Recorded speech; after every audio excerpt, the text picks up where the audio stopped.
This is the moment everything changed. A woman stands in front of police officers, her face tight, her posture controlled. She is listening carefully, too carefully. The words coming toward her are not unexpected, but they are final. Her husband is dead, not missing, not injured, not the victim of a robbery gone wrong. His body has been found, and in that moment, the carefully constructed story she has been living inside begins to fracture. This is the story of Daniel Raburn, and the wife who realized, too late, that police had uncovered the truth. Subscribe to Silent Authority for real true crime stories told with honesty, dignity, and respect. This is not a story about panic or grief spiraling out of control. It is a story about deception, about violence hidden behind routine, and about how silence can become a weapon. This is the case of the killer wife who realized police had found her husband's body. Daniel Raburn was not a man who lived loudly.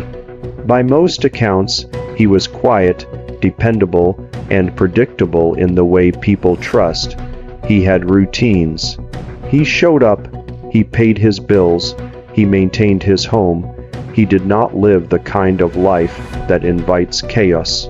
He lived in a modest house, in a neighborhood where people noticed when something felt off.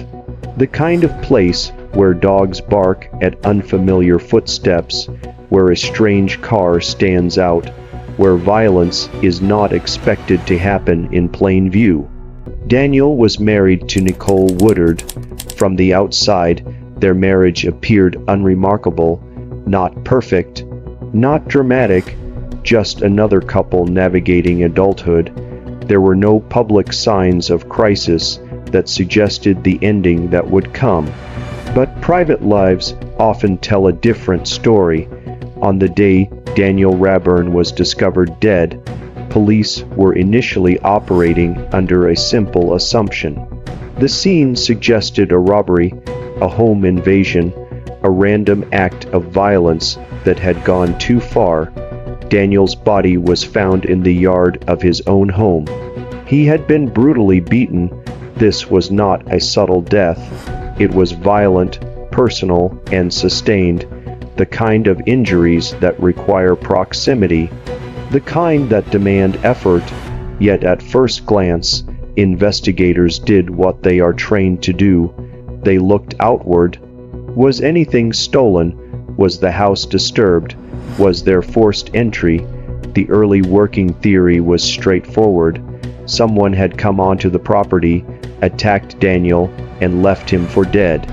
But theories collapse when facts refuse to cooperate, and almost immediately, things began to feel wrong.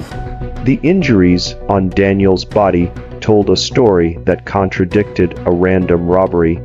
There was no sign of haste, no indication of surprise or panic on the attacker's part. The violence suggested time, control, rage, and then there was the question that always matters most: who was the last person to see Daniel alive? The answer pointed in only one direction: Nicole Woodard. Nicole's behavior in the immediate aftermath raised quiet concerns among investigators. Nothing dramatic, nothing overtly suspicious, just small inconsistencies, gaps, moments where emotion did not match circumstance.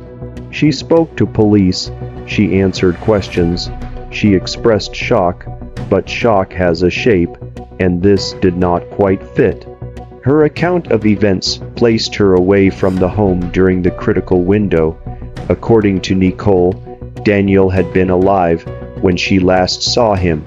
She had left when she returned, or when the discovery was made, he was already gone. It was a clean timeline. Too clean. As investigators processed the scene more thoroughly, the robbery narrative continued to unravel. Items that should have been taken were untouched. valuables remained. There was no clear motive for theft. What remained was violence without gain, and violence without gain almost always points inward. Detectives began reconstructing the hours leading up to Daniel's death. Phone records, text messages, location data, surveillance footage from nearby homes and businesses. Piece by piece, a second story began to form, one Nicole had not told. The relationship between Daniel and Nicole was not as stable as it appeared. Behind closed doors, tension had been building, arguments, financial strain, control issues, resentment that had nowhere to go except inward. Friends and acquaintances described shifts in Nicole's demeanor in the weeks leading up to Daniel's death. Irritability, emotional distance, statements that, in hindsight, took on darker meaning. There were also questions about Nicole's movements that night. Her timeline did not align with digital evidence. Her phone activity placed her closer to the home than she admitted. The gaps in communication were not random. They were deliberate. And then there was the nature of the attack itself. Daniel had not been shot, not stabbed, not attacked from a distance. He was beaten repeatedly. This was not the act of a stranger who wanted to get in and out quickly. This was personal. This was emotional. This was someone who knew him, someone who had access, someone who felt entitled to him. As police pressure increased, Nicole's composure began to crack, not all at once, not dramatically, but in small, revealing ways. She contradicted herself on minor details. She changed phrasing. She adjusted timelines by minutes that mattered more than she realized. Grief is chaotic, lies are calculated, and Nicole's words began to sound rehearsed. Investigators confronted her with evidence incrementally. They did not accuse, they did not rush. They allowed her to continue speaking, and with every sentence, she narrowed her own escape. When police informed Nicole that Daniel's body had been found and that the initial robbery theory was no longer supported by evidence, her reaction became one of the most critical moments in the case. This was the moment she realized the story she had been relying on was gone. There was no unknown attacker to blame, no shadowy intruder, no randomness left to hide behind. Her husband's body told a different story, one she could not control. The realization showed on her face, not grief, calculation. From that point forward, the investigation focused squarely on Nicole Woodard. Search warrants were executed, digital devices were seized, the home was re-examined with her involvement in mind. Investigators found traces that linked the violence to someone familiar with the environment. The attack had occurred without triggering reactions typical of a surprise confrontation. Daniel had not fled. He had not barricaded himself. He had not attempted to escape his own property, which suggested trust or resignation. As the case developed, the portrait of Nicole shifted, not into a caricature of evil, but into something more unsettling. A person capable of compartmentalization, someone who could maintain a composed exterior while orchestrating violence behind it. This was not a crime of sudden passion in the traditional sense. It was the culmination of unresolved conflict, power imbalance, and emotional detachment. And Daniel Raburn paid for it with his life. The brutality of the beating reflected something deeper than anger. It reflected domination, a need to overpower, to silence. Daniel's body was not just left in the yard. It was displayed, and that detail mattered. It spoke to intent. As the evidence mounted, Nicole's options narrowed. She was no longer speaking as freely. Her legal posture shifted. Statements became shorter, more guarded. But the damage was already done.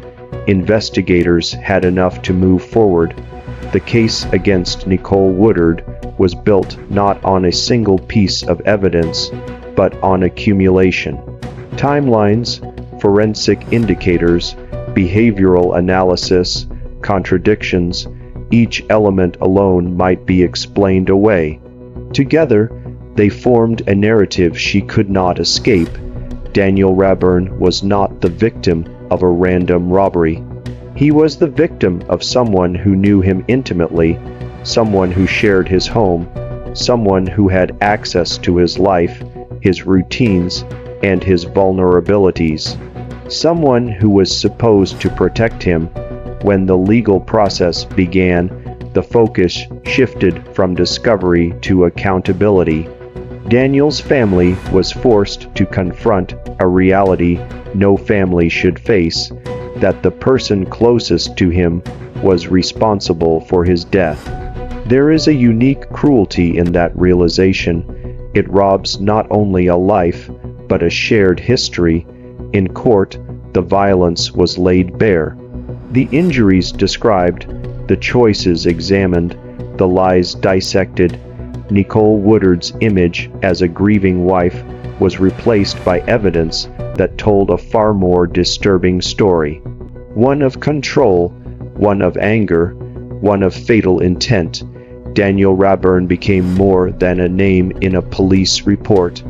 He became a reminder of how easily danger can hide inside familiarity. This case is not just about a woman who killed her husband. It is about how assumptions delay truth, how the idea of a normal relationship can blind even trained professionals in the early hours of an investigation, and how violence does not always come from the outside. Sometimes it comes from the person standing next to you.